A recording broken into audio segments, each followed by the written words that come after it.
Welcome to Charlie in Sotogrande, the podcast where we look at the people, the places and the passions that make Sotogrande this fantastic community it is. Fasting doesn't really work. We start to lose 10% of muscle mass per decade. We had a borderline sugar addiction for sure. Today with us we have Arabella Featherstone, who has a fitness studio just behind here in Plaza Blanca. She is a young lady who is making a big impact in the fitness world here in Sotogrande, and very much look forward to talking with her and introducing her to you all out there in the community who don't know her. Arabella, welcome to my podcast, Charlie in Sotogrande. Hi, thank you. So just before we start, a question I ask everybody is, how would you describe yourself to somebody who you've never met or never met you? What would you say about yourself? I'd probably say, hi, I'm Bella, or Arabella, Bella for short. I'm a personal trainer, fitness enthusiast, food lover. I love sweet things. Oh. And just the sea, a water baby. Okay. Well, we're going to get into sugar later. I think the sweetness That's my problem. That's why I'm a personal trainer. I'm addicted to sugar. Okay. So anyway, let's start with the story. Why are you here in Sotogrande? Because you're not Spanish. Nope. You have a British accent of somewhere, I'm not sure, but you know. I'm from Essex, Essex originally. Okay. And why Sotogrande? So it's actually a bit of a funny story. My parents kind of found Sotogrande in a magazine randomly one year. Oh wow. Well, it's about nearly 25 years ago, I think now. Yeah. And my mum was like, I'm going to go and check this place out. And there was barely anything here back then. Yeah. So they sort of found an apartment that was being built at the time. And I think she just phoned my dad and was like, what do you think? And he hadn't even seen it. Yeah. So they flew over and checked it all out, seemed to just love the area. I think I was about eight years old at the time. Okay. So I kind of grew up here, summer holidays, and just the freedom. And where the was weather. this apartment? In Ribera del Rio. Ribera del Rio. Yeah, okay. so when they were first built. Yeah. Okay. And we were there for 12 years. Lovely. I think. And I just used to come out for school holidays and made a friendship group and just always had a connection growing up that this to me was home. Yeah. And ever since I was still in the UK, I lived in London for 5 years and never quite felt same right. as my kids. They consider home wherever I am as well. You know, although they're grown up and gone and have their own places in the UK, but they always come home to place. And Sotogrande is a place they've known for a long time. So similarly, I had an apartment in the port. Again in 19 something, so it's a long time ago, and yeah, it's something you kept coming back to on a holiday basis, and they consider it here, and they feel very comfortable. So it's good to see young people coming in and then staying here, because there's obviously something in the community that makes you say, yeah. I'm not sure whether you've been in Marbella or in in another more fancy place. It's a relaxing place here, isn't it? Yeah, and that's definitely why I moved back here. After kind of 5 years in London, and I was just thinking, and it was during COVID when I decided to make the move here. Yeah, and a lot of people have made big decisions because of COVID or due to COVID or after COVID, and it is a big one. And it was the crazy thing, because for me, everything suddenly changed. Everything went online, and I had to kind of go with it. Yeah. And then somebody just literally asked me one day, what's like your dream life? And I was like, well, I just want a PT studio in Sotogrande. And they were like, why haven't you got it? And I was like, that's a good question. So let's start with your story then. How did your passion for fitness really begin? So I was working, I think this is nearly 10 years ago now. I was thinking about this earlier, and I was like, 10 years ago means that I was 15. I wasn't 15 when I went in the fitness industry. But I realised I'm actually no longer 25 and I'm 30. And I blame COVID again for that, for losing 5 years. But no, I was working in London in corporate investment, just a standard kind of office job, and just was miserable with it, really. And I hated everything about myself. And I was like, I'm just going to get really fit. I'd been seeing these bodybuilders on Instagram and stuff. And I was like, I'm going to get a PT and I'm just going to do it. Like, I'm making decent money. I'm in corporate. Like, let's have this glow up. Yeah. So I hired a personal trainer, and that's where it all began and kind of changed my life. And I just thought, why am I in property when I've kind of got no interest in property? And I was like, I wanted to do something more fulfilling, or something that felt more fulfilling. So I was like, well, I like this. Let's see if this works. Sotogrande aligned to that vision. So being here and trying to set up. Did you find that there were gaps in the market, so to speak? Yeah, I think because I moved here permanently 5 years ago, and I'd probably done almost 5 years of training and stuff in London before I moved here, and kind of built my confidence up with it all then, and had a base of clients. And that's why actually the move was so much easier, because all my UK clients were still very much in lockdown. Yeah. So they were all still online.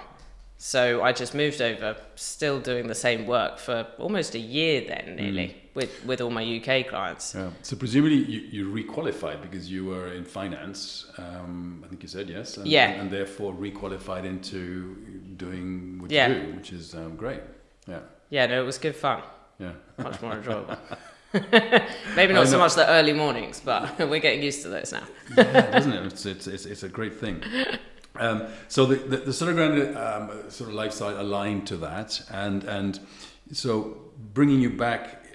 I know your dad, all right? Yeah. So I mean, he's here, and he's still Everyone here full time. knows him. Yeah? No. He's a great man. Yeah, but he's here full time now. Is he sort of fully retired, or? Yeah. So a lot of them being here more actually is because of me, probably, because it was actually the thing I was most nervous about, is when I had come up with this great idea that I was going to move to Sotogrande and I was going to set up my business and everything was going to be amazing.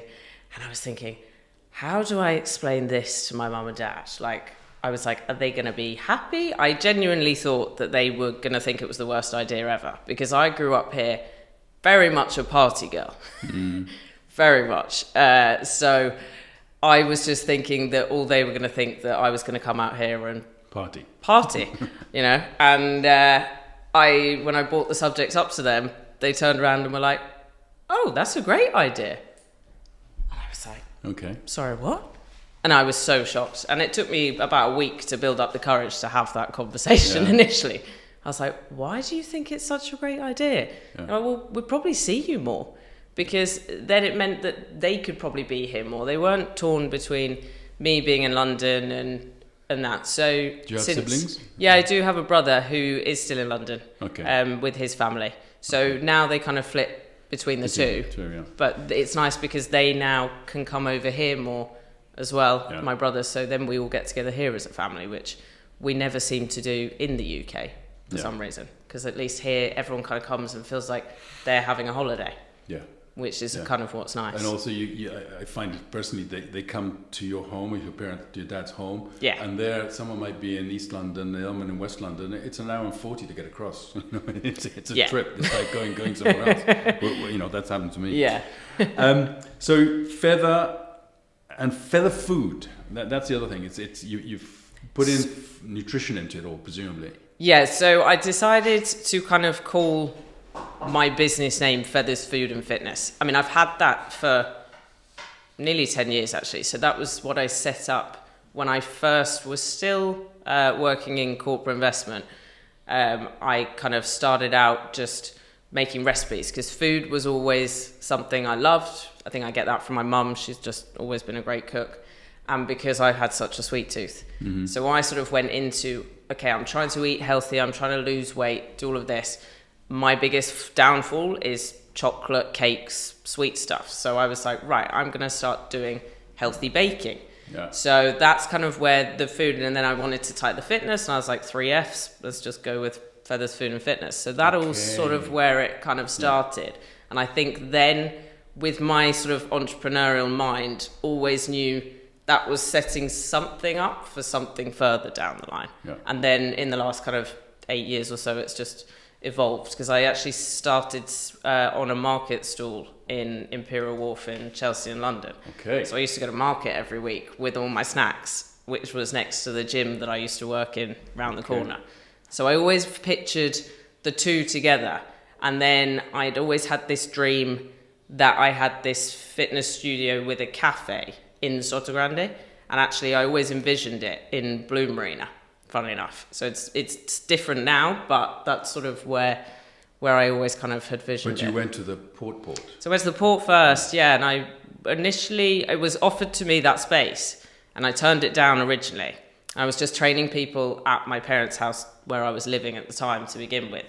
I bought a load of stuff from Decathlon and just set up a little gazebo in the garden, and that's how I started. And then it was starting to get a bit busier, but I was like, pay rent, pay water, on something else. I was like, it's a business, isn't it? No, I don't think I'm there yet. And also it was still in the middle of COVID. Yeah. So I was still like, I've got no idea what's going to be going on yet. So I said no to that originally. And then about 6 months later, it was still available. And then I felt ready. So I took that place on and was there for 2.5 years before moving here. It wasn't very big, was it? Oh, it was tiny. Yeah. I think it was like 50 square meters. I think it's where Deutsche Bank used to be, or... It's where it's now Sunseeker again, but it was, I'm not sure what they use it for now, but the little one on the corner next to the Italian. Yeah, next to the Italian. Yeah. That's the place. I've been on your website, and it talks about mission, and I'm going to read it. Your mission is our mission is simple yet powerful. To help individuals discover their inner strength, both mentally and physically, through our holistic approach to wellness. That's a lot of stuff in there. Holistic wellness. And because I've read through, I understand it's not just words. Because the way you present the trainings and everything you do with strength and food and all of that is very, I can follow it.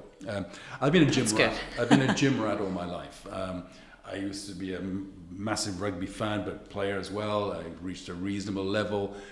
I actually owned a gym here. Really? I owned in MediaMarkt, the big one above MediaMarkt called Zona Fitness. Ah, okay. That was mine with a partner. So that was the biggest one around at the time. It was 1,800 square meters. It's a proper gym. That came in. But that came in just when the crash happened, and so 2008, 2009, 2010, and people couldn't afford to pay €60, which was my number. If you paid €60, we had and we needed €30,000 coming in to pay the and have some little bit of money. But then the low-cost firms came in, and Algeciras took a lot of those people, and it went down to they're paying €25 to go in. And sadly, people coming into my gym to plug their phones in to charge them up and to take a shower. That was the main reason to be coming. For €25 a month, they could do that. Whereas, it was, it's a different story now, obviously, because things have changed dramatically. But getting back to you, your website is fantastic. I think it's really good. I think it's very clear, and it tells people what you do, what your mission is, and what your passions are there. That must be really good for the community, because they understand what you're all about. Yeah. Do you find that people that are I'm not sure if this is right, members of your gym, or what do you call them? Not a Club Med. I was going to laugh and say we're trying to kind of create a cult. No. Don't create. No, I don't. I call them warriors. Warriors. Yeah, they're everyone that kind of comes to us, whether because again, the interesting thing with Sotogrande in business is there's people here all year round. There's also people that have their holiday homes, like I grew up doing. Yeah. And there's people that travel. I think the world is just very different since COVID. So with the whole kind of membership sort of thing, we do have a membership, but we also have options where people kind of can dip in, dip out. But everyone, no matter whether they're a monthly regular or if they're seasonal, they're all Feathers Fitness warriors. Right. Good. So as a warrior, I could go in there and just be pay as I go, presumably a monthly fee, and use the facilities. I can also have lessons, classes. So we just mostly do group sessions and personal training. So we do small group personal training, we do private personal training, and then we have our larger group sessions as well. Right. So we're not actually open as an open gym as such. So all the training that you come into us for is always guided, personalized and guided. That's very good. Because you talk about strength, energy, fight, flow, and warrior. So you have different types of pillars. Of your pillars. Yeah. So strength, muscle. Tell me about muscles. Muscles and mind as well. And mind, yeah. Yeah. But muscles, I've been listening a lot about losing muscle as you age, because I am aging. You can see it in my face. And, I no longer can be, I can watch a rugby game and know what the guy's going to do before he does it, and actually anticipate things in a way that my body would never do. I can still do that, if you see what I mean. Yeah. And but I know I'm losing muscle. And the big thing now is not to jog, is not to run, is not to do cardio. It's muscle building. That's what you hear and everything. Yeah. Is that what you're focusing on with people that need that strength? I think the original thing was sort of the strength. That was our foundation. That was the first pillar. That was what I built everything on. Our slogan is the strength within. And it's like if you're building a house, you start with the foundations. Strength is always the foundation, even if you want to be running, doing anything. And also because when you are getting older, it's from the age of 30, we start to lose 10% of muscle mass per decade. Oh my God. Yeah, from the age of 30. So it's kind of why strength training, I mean, it's great because it's become so much more talked about. Yeah. And I also think it's the one thing that for people that do go to the gym, it's the area that is so alien. And it's kind of like, well, there's all the dumbbells, or there's kettlebells, or there's the barbells. Like, what do I do with them? Yeah. Whereas in Zona Fitness, when I was there, the problem we had is that we didn't want to put in too much weight, because you get the muscle guys in. And the muscle guys scare people away. They scare normal men, and they definitely scare women. Yeah. To get the numbers up, we just kept the weights down. It's really weird. And that's one way of doing it. Although, training properly with not so heavy weights can also build muscle, as you know. But yeah, that was key. Do you have massive weights in your place? So we actually only have weights. Pretty much. We've got a few cardio conditioning equipment, but if you sort of think about the gym area, that weights area, that's all we've got in ours. Everything's free weights. We've got no machines. We've got a cable pulley. But for me, my background has always been quite sporty, and has actually been around injuries and rehabilitation. Mm-hmm. It all kind of entwines in one, really. So for when I wanted to build the studio, the main thing was always not to have machines. And it was to teach people how to move their bodies the right way so that they feel their best and more functional. So people coming to your place, do you think they're coming just for the gym, or they're looking for something deeper? By that I mean nutrition, something up here, mindfulness and all that? Yeah, so it's not even necessarily about the physical aspect for me with it. It's just as much as the mental side. And the way we do everything is we do provide other services like nutrition and that side of things, because food, fitness and mindset, for me, it's kind of those three things that we try and bring together for one kind of holistic path, really. Yeah. And people like that. People understand they're going there for that. Yeah. So it's not going to another gyms that we have here, which are maybe more, what I call taka-taka gyms that you go in there and I mean, it's still kind of hardcore stuff that we do. I mean, when I designed the place, it was to try to make it feel as warm as possible. So we you walk in, it's welcoming, it's friendly, it feels nice, it's decorative, it's nothing like a gym at all. And then when you kind of go into the studio, it's sort of half and half. The kind of the hardcore stuff is displayed sort of at the back. The stuff that would probably make a lot of people be like, what do I do with that? I'm not going to go there. You're like, just stay with me for 6 weeks and we'll see.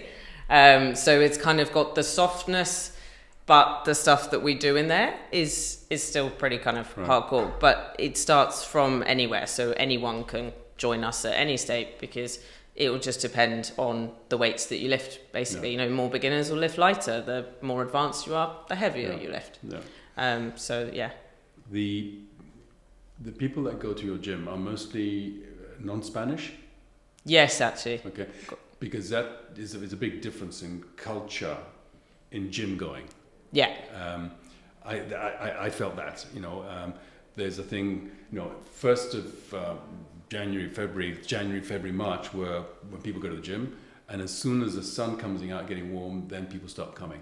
Because either they go to the beach, they can go outside and do running, they can go cycling, whatever. So there was very seasonal. Do you find that seasonality? Or? Yeah, which is why I invested in some really big air conditioning units in there to make sure that we, you know, said that to people. It's like, no, don't worry, it's not that hot here in the summer. So that was actually a massive thing that I wanted to put in there, because otherwise I just know from my experiences of going to the gyms here, if it's too hot, too sticky, too sweaty, you don't want to go. But a lot of, I think, the culture that I wanted to bring here, which is probably where I felt there was a missing piece here, was the more English fitness side of things that I grew up coaching in London, and that atmosphere and that kind of type of training and stuff that I wanted to bring in. Just to interrupt the podcast for a second, a Charlie tip. If anyone wants to buy a property in Sotogrande, and particularly a villa, I do recommend you get a home survey. You will avoid a lot of headaches in doing so, and it's not something that typically is done in Spain. So get a home survey done on the property that you may buy, and maybe avoid a lot of headaches in the future. Who is going to the gym here in Sotogrande? Is it everybody? Is it young people, old people like myself? Is it a bit of everything? Moms? How does it work? Yeah, a bit of a mix. And I think for us it's people coming that want to be part of something bigger as well. I think that's the biggest thing that I've tried to create with Feathers is the community, and that we're like a little family. I hope big family. How many members do you have? We are about 50. That's good. Yeah. That's good. That's getting traction. Yeah. And you can get like many more because of size and time. And I mean, are you on your own, or you got some? I've got other trainers, coaches that have joined, and just basically we're just trying to provide more and more. Like my goal is to have a full schedule every day of, you know, at least 4 or 5 sessions in a way for people to come to, all sorts of different ones as well. Yeah. Have you had a summer here yet? Yes, last summer. Well, we've just done a year now in Plaza Blanca. Yeah. And in summer, do you find that you get a lot of holiday makers coming in, or don't they know you yet? Yeah, we were actually so busy July and August last year, really busy. And I think because of being in the port for 2.5 years, a lot of people knew then. So that was great. And it just sort of flips in the summer. So we get all the new people kind of that come in, and maybe our regulars then go off on their holidays and things. So it's nice kind of change. It's a new lot of people. The other gyms in Sotogrande, presumably you get on with them all because you know, it's you may even train there now and I've again. been growing up. I know I've been at So quite a bit recently. Up at the So, right? Yeah, just to kind of train, because I often then am always working out by myself alone in mine, and I'm like, this is kind of lonely and boring. Yeah. The So Hotel's gym is spectacular from what it had. Views. I mean, the views, but also what's there. I mean, they've got the machines that you've, you know, the one that you freeze in. Oh yeah, the cryotherapy. Is that what it is? Yeah.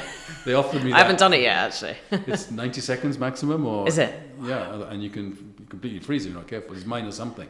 No, but the gym is very good, and that's where I first started going, when it was the Almenara Hotel, and I was up there all the time. Yeah. And, where I met a lot of contacts initially from the people that are friends here in Sotogrande now, because that was the only place. Then, of course, we got the big one now at in the port, in the marina rather. Yeah. And then there's the Vanity that became Active, that became something else, or I don't know whether it still is.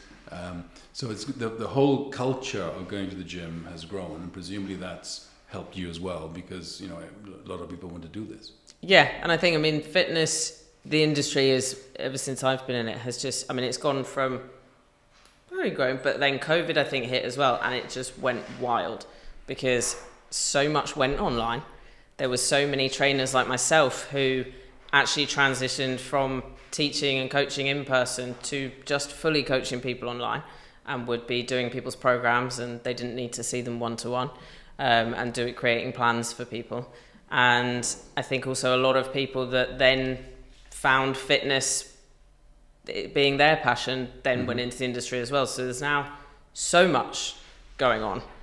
It's quite a lot of times, but it's an exciting industry to be in, because I think it's a positive one. That's the great thing with it. There's nothing really negative about the wellness industry. So unless, it's the wrong thing being told and taught. But yeah, of course. It's interesting you say that, because the wellness industry, when I was your age, that didn't exist as a term. You went to the gym to train, to do something. You're a rugby player, you went to the gym. You were a runner, you did something else in the thing.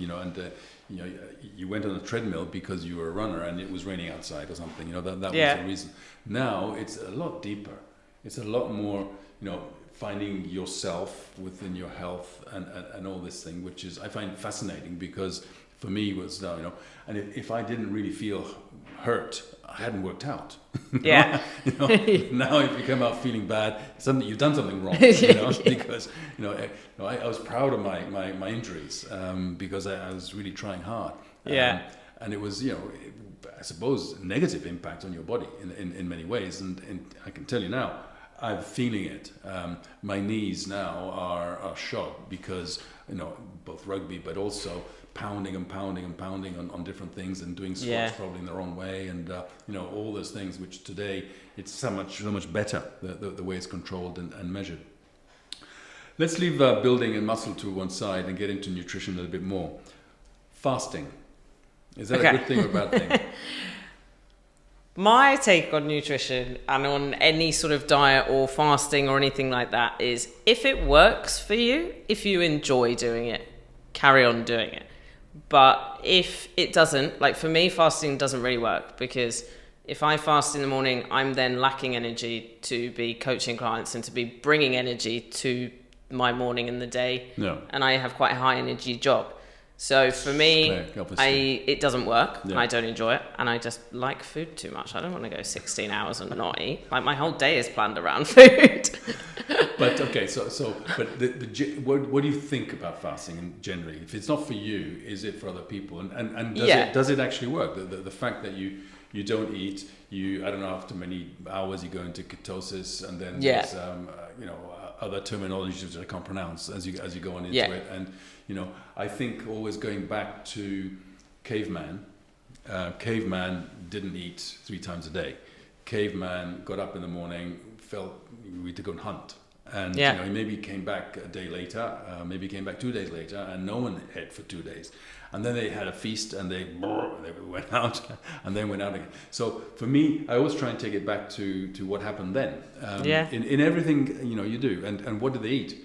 They ate meat, because that's what they, maybe a berry of fruit, but they didn't have any flour because they weren't farmers. So we got teeth, which are meant to be carnivorous. So and then you look at Hindu culture, the fasting there, it's a big thing. There also seem to be skinny guys as well. Maybe right, must be doing something right. Or maybe the Indian restaurant has changed that a little bit. But so fasting is a thing. And I think there's 2 elements to it as well. One is quite spiritual, psychological in a way of fasting, or it can be religious as well.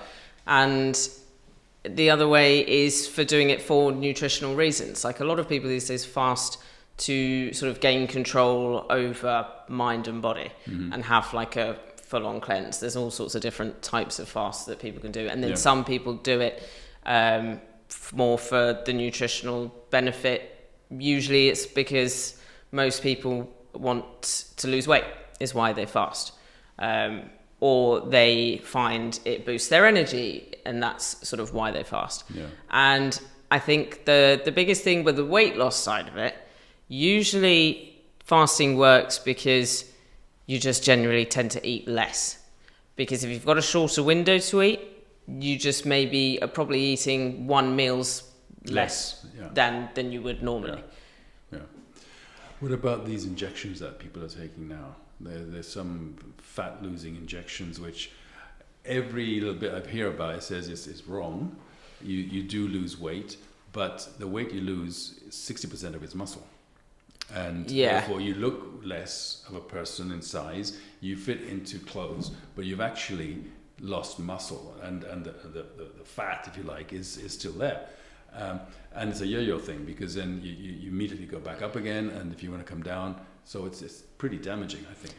It's hard, and a lot of those injections, I think, or some particular ones, are specifically for people with diabetes, and that it can help with. But for weight loss itself, it depends the level, where you are at when you're taking it. If you are severely overweight and it's a health concern, and in any weight loss journey, holding on to muscle is really important. Like we talked about earlier, with losing 10% of muscle mass per decade after the age of 30, you want to hold on to that muscle.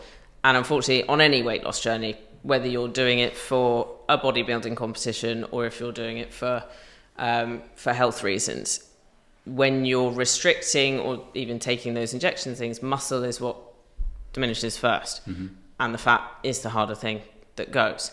But when you lose fat, you lose muscle. They both kind of go at the same time and go differently. So you want to try to keep the muscle, which is why we promote strength training so much, because that's what then helps build the muscle and kind of offset that as much as possible. And the big baddie, sugar. That's the one, the one you love to hate. I know, but love. We have a great relationship. But glucose and all of that, that's.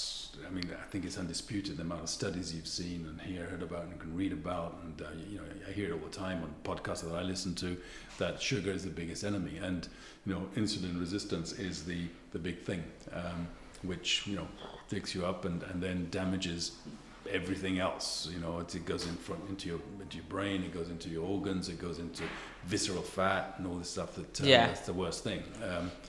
I don't know whether caveman had sugar, perhaps a fruit, but it's not that necessary, is it, for humans?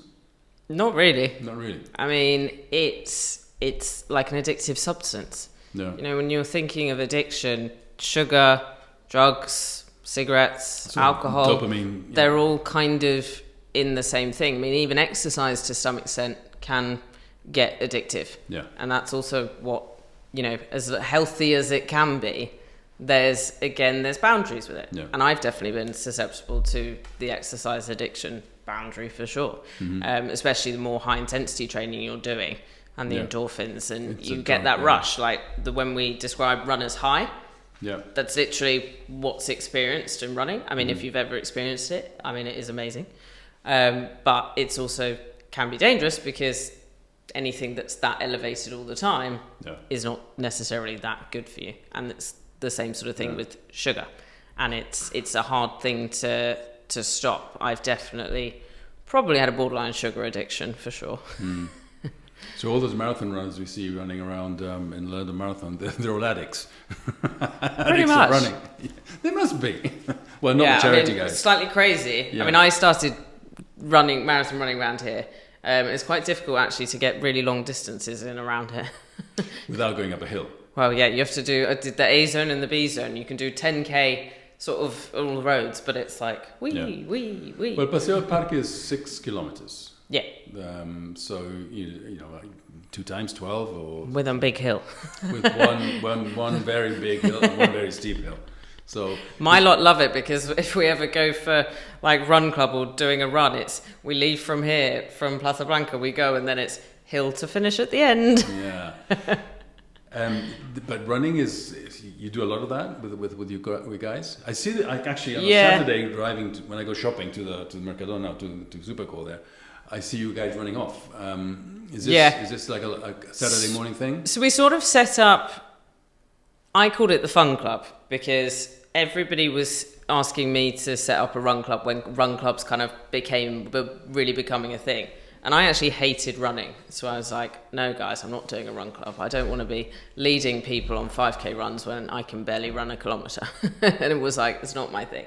And then I did a competition with a friend about a year ago that involved running, and suddenly decided that I quite liked it or wanted to get better at it. Mm-hmm. So I started training more, and I was like, okay, fine. You guys can come in, but we're calling it the Fun Club, and it's not we're just running all the time. It's going to be like running with a workout, and then, make it fun. Yeah. So, and then it's evolved since then. We've been doing it yearly. We do it on every Wednesday evening at the moment.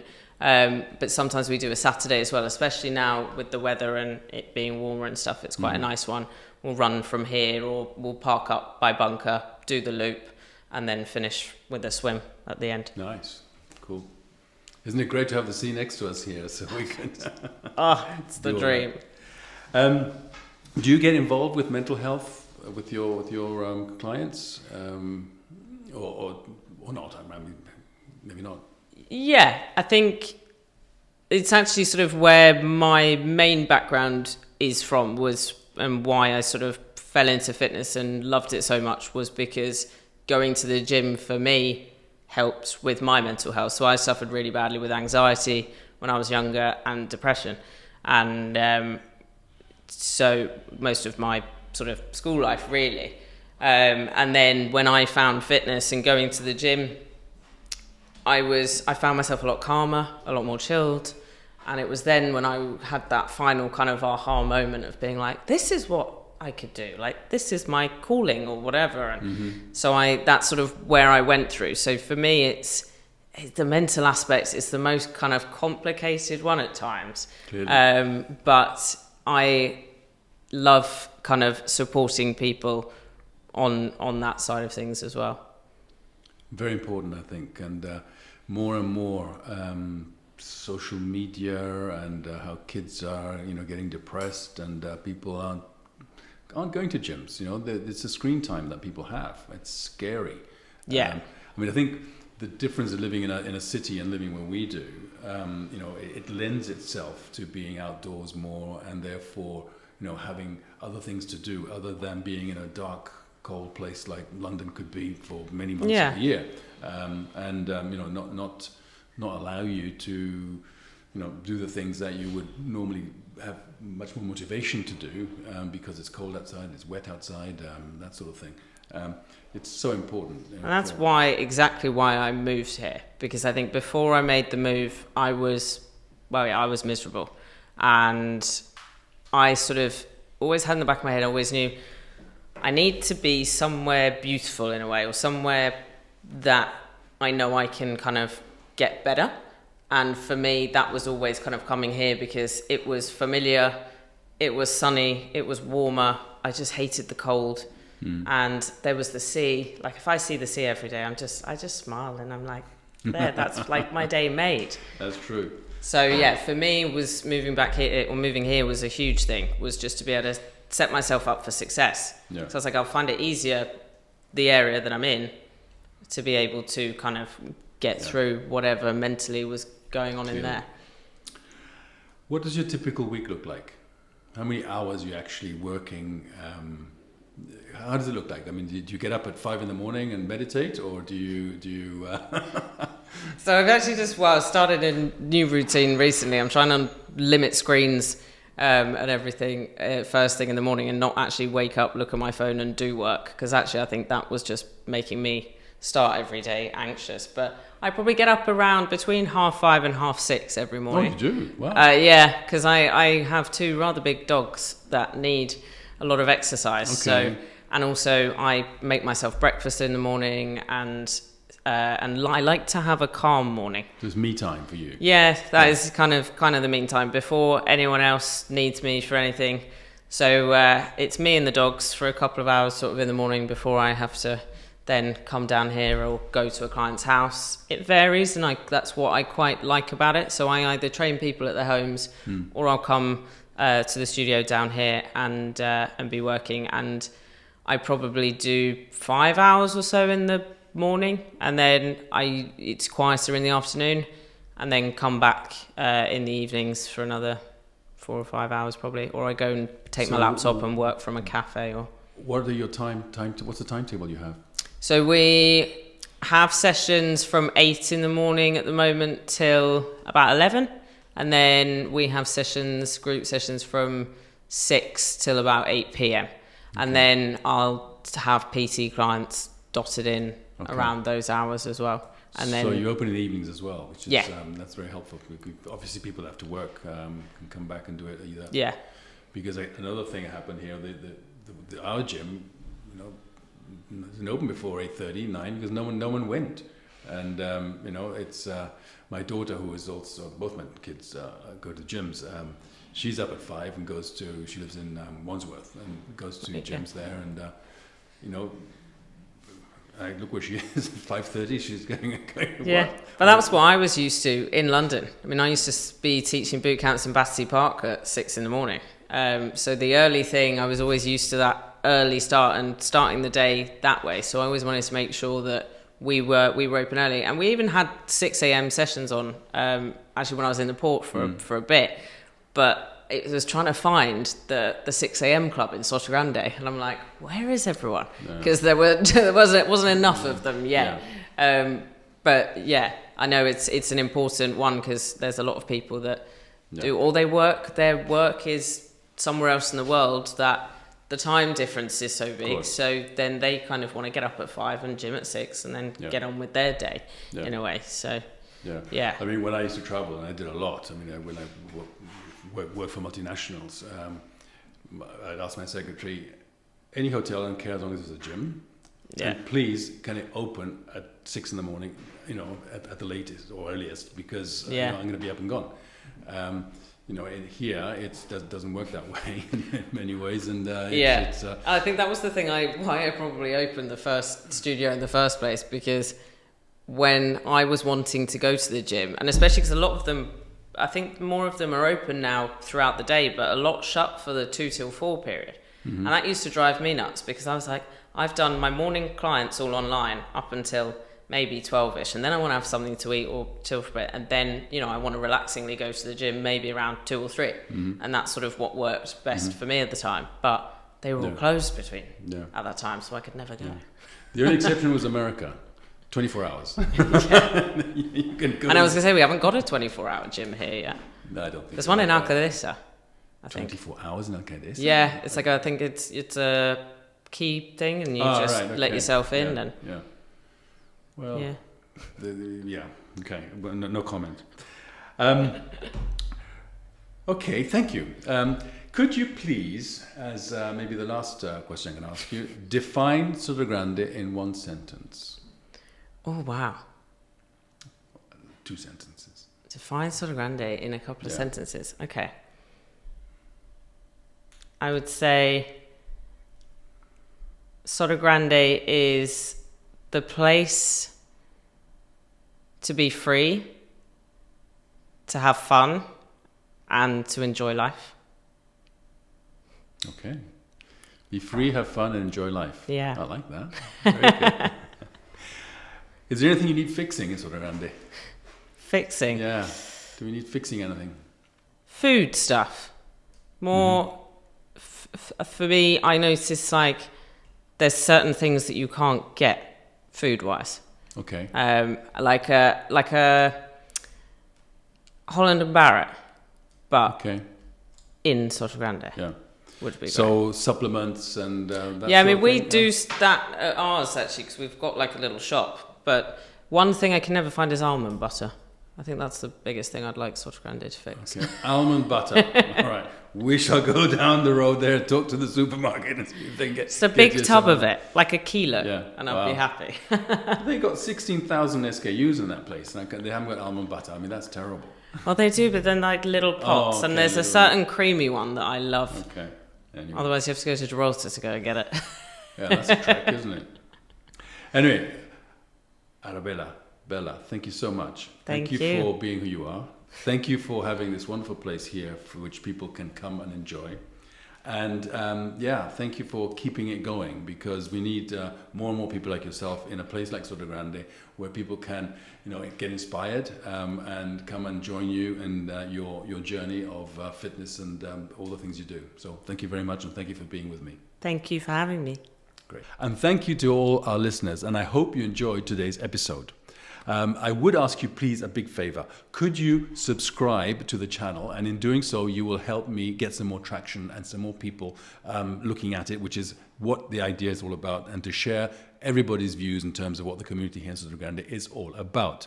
So please do subscribe. Thank you very much. See you next episode.